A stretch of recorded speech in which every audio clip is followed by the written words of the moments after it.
Olá a todos, bem-vindos ao canal.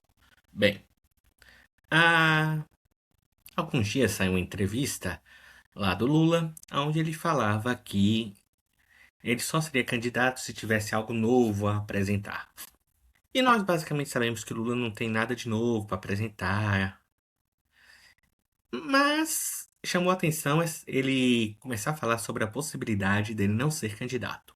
E entre os aliados e até um pessoal não tão orgânico a favor dele, já é aquele pessoal mais centro-direita que eu estou querendo dizer.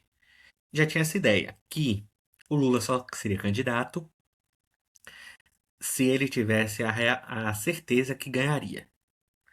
Se o Flávio começasse a aparecer à frente dele em pesquisas, principalmente é, acima da margem de erro, seria um motivo para ele desistir da eleição. E falando sobre isso, aparece isso daqui. Flávio Bolsonaro lidera a pesquisa com 35,9. Então, tá aqui a pesquisa. 35,9 para Flávio e Lula 33,2. A diferença é superior a 2 pontos percentuais. Vale falar que a margem de erro é de 1 ponto. Então, o Flávio já aparece à frente, mesmo se considerar a margem de erro. E vale falar também que essa pesquisa coloca o branco e nulo em cerca de 20%. E se nós contabilizarmos esses números, excluímos o branco, nulo e os indecisos, chegamos a uma porcentagem de 44,9 para Flávio e 41,5 para o Lula. Então chama a atenção que o Flávio já está gerando uma certa preocupação no Lula. Aí foi do Instituto Veritá, foram ouvidas 40 mil pessoas entre os dias 13 de março e 4 de abril. A confiança de 95%, tá o registro dela, mas uma coisa que chama atenção também na mesma pesquisa é que 43,1 disse que não votariam em Lula, ou seja, ele é o mais rejeitado dos candidatos, e 34,6 não votariam em Flávio. E, e aquilo, a rejeição de Lula está mais alta do que a do Flávio, isso prejudica muito a eleição. Tá aqui os números. Pois era sabido que, a partir do momento que o nome do Flávio Bolsonaro fosse o consolidado a favor da direita, a tendência era o Flávio subir nas pesquisas. E como a rejeição do Lula começou a subir por conta de algumas políticas dele, a tendência era que o Lula começasse a cair. E foi muito mais rápido do que os institutos de pesquisa acreditavam que isso aconteceria. O avanço de Flávio ocorreu em praticamente todos os estratos do eleitorado, inclusive entre aqueles tradicionalmente mais refratários ao bolsonarismo. Entre as mulheres, por exemplo, a diferença era de 24 pontos a favor do Lula, caiu para 15. No Nordeste, tradicional reduto da esquerda, a vantagem de Lula era de 41 pontos, 56 a 15, agora encolheu para 28 pontos, 53 a 25. Embora ainda tenha uma grande vantagem, a dianteira do petista para Flávio encolheu 13 pontos desde a última pesquisa.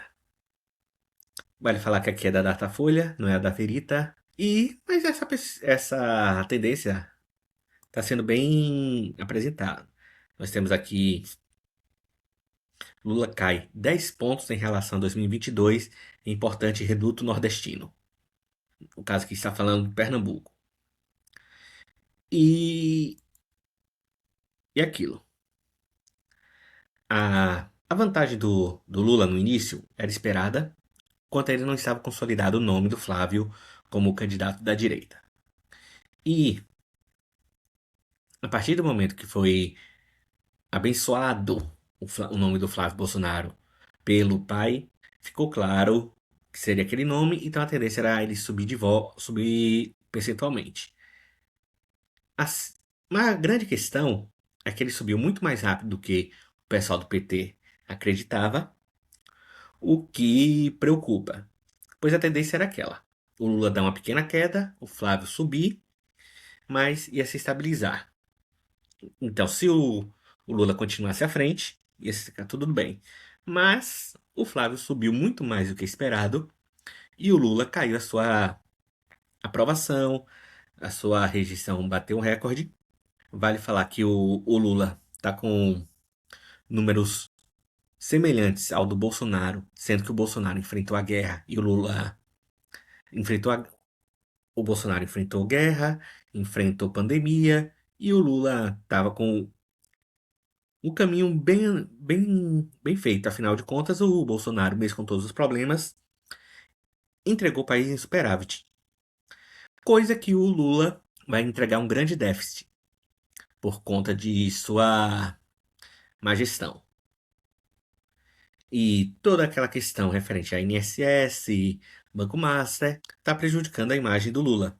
Tanto que ele já conversou com o Moraes, chamando ele de companheiro, justamente se preocupando por conta da imagem do STF estar sendo manchada.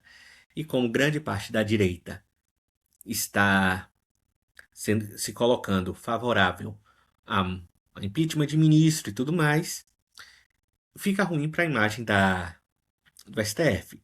E a partir do momento que a maior parte da população se colocar em dúvida a atuação do STF e os candidatos da direita se colocam também favoráveis ao impeachment de ministro do STF, é uma maneira dele ganhar votos. Mas o Lula não vai conseguir se colocar contrário ao ministro do STF em questão de impeachment, afinal de contas, ele está ali graças aos ministros do STF que o auxiliaram na última eleição, aqui falando, porque o favoritismo de Lula na corrida presidencial está sob ameaça. E aqui, ó, ele estava embalado com 80% de aprovação no final de 2010, quando tivemos a eleição da Dilma. Mas a rejeição dele, hoje, do Lula, é próxima aos 50%, a rejeição. Então, isso prejudica a questão da eleição dele, e é uma tendência que já se mostra, pois ainda não se tem a certeza que a votação do Flávio se estabilizou.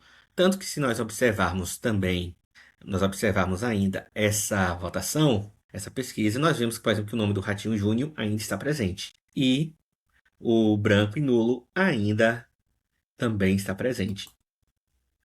Então, ainda não temos essa certeza que o Flávio, com essa votação, 35,9, está estabilizada. Ok? Mas o que chama a atenção é que Ratinho Júnior e Pablo Marçal, a tendência é que os votos dele migrem também para o Flávio. O do Ronaldo talvez se divida, e o de Renan e o de Romeu também deve ir para o Flávio. Então, o que acontece?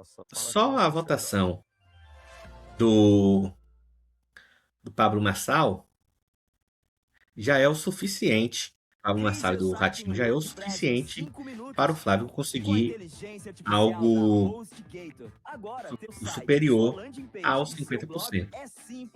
Então, no segundo turno, o Flávio, que já estava ameaçando, já está claro que ele pode abrir uma boa vantagem no segundo turno. Então, qual é a tendência nesse momento? Ainda não é certeza que o Flávio esteja estabilizado. A tendência é, de fato, que ele aumente um pouco a vantagem. E o Lula já falou sobre a possibilidade dele não ser candidato, bem como ele já até indicou um possível novo candidato. E fica a dúvida: será que de fato ele vai concorrer? Pois as pesquisas começam a apontar que a chance dele vencer não é tão grande. E talvez ele não concorra se ele vê a possibilidade dele não ser eleito. Obrigado, curtam, compartilhem que ajuda bastante, comentem com suas opiniões. Obrigado.